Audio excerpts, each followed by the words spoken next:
नमस्कार दोस्तों, स्वागत है आपका जेबीबी क्लासेज के ऑनलाइन प्लेटफॉर्म पर। जैसा कि आपको पता है, अपन प्रकाश वाला चैप्टर पढ़ रहे हैं। उसको अपन ने पढ़ लिया था लेंस तक। गोलीय लेंसों की परिभाषा अपन ने कल जान ली थी।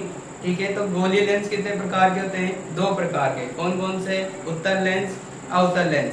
अब उनसे प्रतिबिंब बनाना सीखना है अपन को, लेकिन उससे पहले एक अपन को प्रारूप सेटअप करना है। ठीक है, मतलब उसके कुछ नियम पढ़ने हैं कि प्रकाश किरण कहाँ से गुजरेगी तो उसको कैसे अपवर्तित होगी, उसको थोड़ा सा सीखना पड़ेगा। उनको कहते हैं गोलीय लेंसों द्वारा अपवर्तन के नियम। क्या कहते हैं? गोलीय लेंसों द्वारा अपवर्तन के नियम। अपन 3 नियम पढ़ेंगे। ठीक है, जो कि आपके स्क्रीन पर है। वैसे तो आपको दिख रहे हैं, लेकिन थोड़ा सा इनको समझना पड़ेगा। ठीक है ना? तो नियम नंबर 1 क्या है? देखो, जब प्रकाश किरण मुख्य अक्ष के समांतर, कहां पर? मुख्य अक्ष के समांतर आती है, लेंस पर अपवर्तित होगी, तो वो कहां जाकर मिलेगी?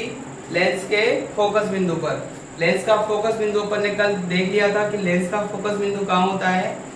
देखो, पहला नियम अच्छे से सुनना वापस से। जब प्रकाश किरण मुख्य अक्ष के समांतर, कहां से? मुख्य अक्ष के समांतर, और कहां से आएगी? अनंत से आएगी। कहां से आएगी? अनंत से।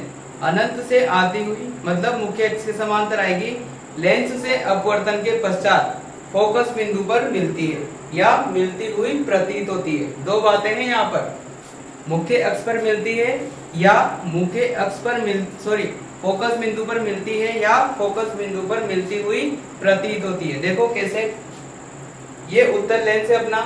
ठीक है, बीच में से मोटा होता है, किनारों से पतला होता है। कल देख लिया था। क्या होगा? मुख्य अक्ष के समांतर कोई किरण आएगी तो वो लेंस के द्वारा क्या होगी? अपवर्तित होगी। क्या होगी? अपवर्तित होगी। और कहाँ जाएगी? फोकस बिंदु पर। देखो F2 क्या है यहाँ पर? फोकस बिंदु। तो यहाँ तो क्या हो रहा है? फोकस बिंदु पर मिल रही है। जबकि अवतल लेंस में देखे अपन, तो मुख्य अक्ष के समांतर कोई किरण आ रही है, तो अवतल लेंस क्या करता है? किरणों को फैलाता है। अब ये ऊपर जा रही है, तो अब आप सोचोगे कि वहां फोकस बिंदु क्या करेगा, तो वहां फोकस बिंदु नहीं होता। ये किरण को अगर अपन पीछे डॉट डॉट खींचेंगे तो ये जो कहाँ आकर मिलेगी? ये फोकस बिंदु पर आकर मिलेगी। वास्तव में यह मिलती नहीं है, लेकिन अपन को मिलती हुई प्रतीत होती है। जैसे कि अगर आपको पकड़ के मैं यहाँ बिठा दूं फोकस बिंदु पर, तो आपको ऐसे दिखेगा कि ये किरण यहीं से जा रही है, फोकस बिंदु से। कहाँ से जा रही है? फोकस बिंदु से, न कि इधर से आ रही है। इसका क्या मतलब हुआ कि ये क्या कहाँ जाकर मिलती हुई प्रतीत हो रही है? फोकस बिंदु पर मिलती हुई प्रतीत हो रही है। तो एक बार अच्छी लैंग्वेज में अपन रूल नंबर 1 को ध्यान याद करेंगे। कैसे करेंगे? मुख्य अक्ष के समांतर आने वाली प्रकाश किरण, मुख्य अक्ष के समांतर आने वाली प्रकाश किरण लेंस से अपवर्तन के पश्चात फोकस पर मिलती है या मिलती हुई प्रतीत होती है। इस लाइन को अच्छे से सुनना। फोकस बिंदु पर मिलती है या मिलती हुई प्रतीत होती है। अब देखो, उत्तल लेंस पे तो मिल रही है, अवतल लेंस पर मिलती हुई प्रतीत हो रही है। ठीक है, रूल नंबर 1 समझ में आया? कहां से आएगी किरणें? अनंत से आएगी, मुख्य अक्ष के समांतर आएगी। ठीक है, अपवर्तन के पश्चात कहां जाएगी? फोकस बिंदु पर। यह था अपना रूल नंबर 1। आइए रूल नंबर 2 पढ़ते हैं। क्या लिखा है देखें, फोकस बिंदु से गुजरने वाली प्रकाश किरण लेंस से अपवर्तन के पश्चात मुख्य अक्ष के समांतर हो जाती है। अब ये जस्ट रूल नंबर 1 का अपोजिट है। पहले तो किरण आ रही थी मुख्य अक्ष से समांतर और फोकस पर जा रही थी। अब किरण आ रही है फोकस बिंदु से, तो कहां जा रही है? मुख्य अक्ष से समांतर जा रही है। देखो, इससे जस्ट उल्टा, किरण कहां से आ रही है? फोकस बिंदु से गुजर रही है। फिर जैसे ही लेंस से अपवर्तित होगी, वो मुख्य अक्ष से समांतर हो जाएगी। समांतर मतलब इसके जस्ट बराबर लाइन से चलेगी। यानी कि क्या हुआ? एक कोई किरण थी, वो कहां से आ रही है? फोकस बिंदु से गुजर रही है। फिर जैसे ही लेंस पर आएगी, लेंस इसका क्या करेगा? अपवर्तन करेगा। अपवर्तन करके कहां भेज देगा? मुख्य अक्ष के समांतर। मुख्य अक्ष ये वाली लाइन है, डॉट डॉट बना रखी है जो, इसके समांतर। अब इसमें क्या होगा? अवतल लेंस में अब आप सोचोगे कि ये तो किरण आ ही नहीं रही फोकस बिंदु से, कहाँ आ रही है? तो देखो दूर से आ रही है। लेकिन इसको आगे बढ़ाओ थोड़ा सा डॉट डॉट करके, देखो फोकस बिंदु से आ रही है, नहीं आ रही? नहीं आ रही, वास्तव में नहीं आ रही, लेकिन ऐसा लग रहा है जैसे फोकस बिंदु से आ रही है। ठीक है, तो यहाँ केवल प्रतीत होता है, यहाँ चीजें काल्पनिक होती है।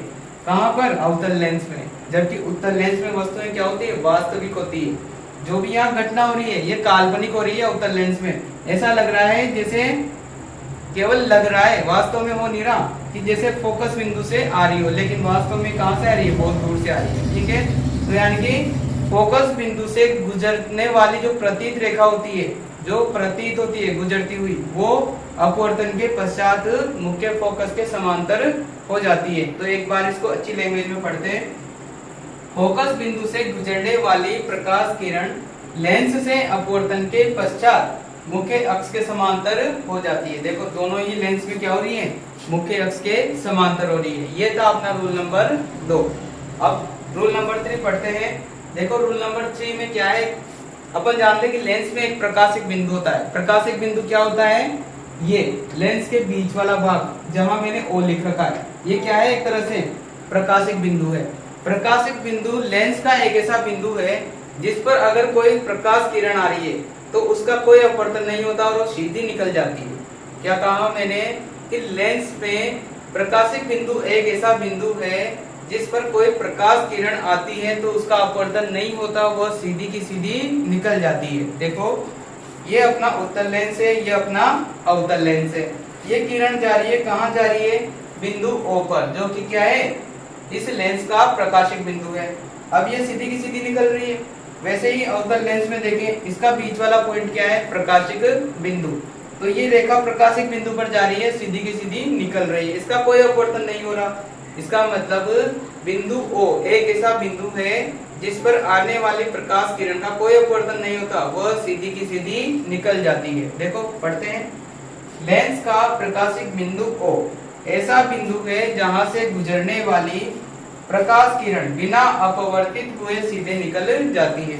ये देखो आपके सामने है, सीधे निकल रही है।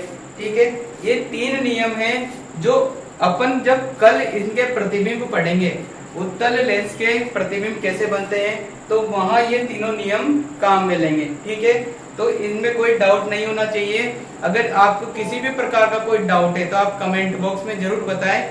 इसके अलावा जब अपन कल प्रतिबिंब बनाएंगे तब आपको ये तीनों नियम अच्छे से याद होना चाहिए। आई होप आपको तीनों नियम समझ में आए होंगे। फिर भी कोई डाउट हो तो मैंने बता ही दिया कि आपका क्या इलाज, मतलब आपको क्या इलाज करना है। ठीक है, थैंक यू।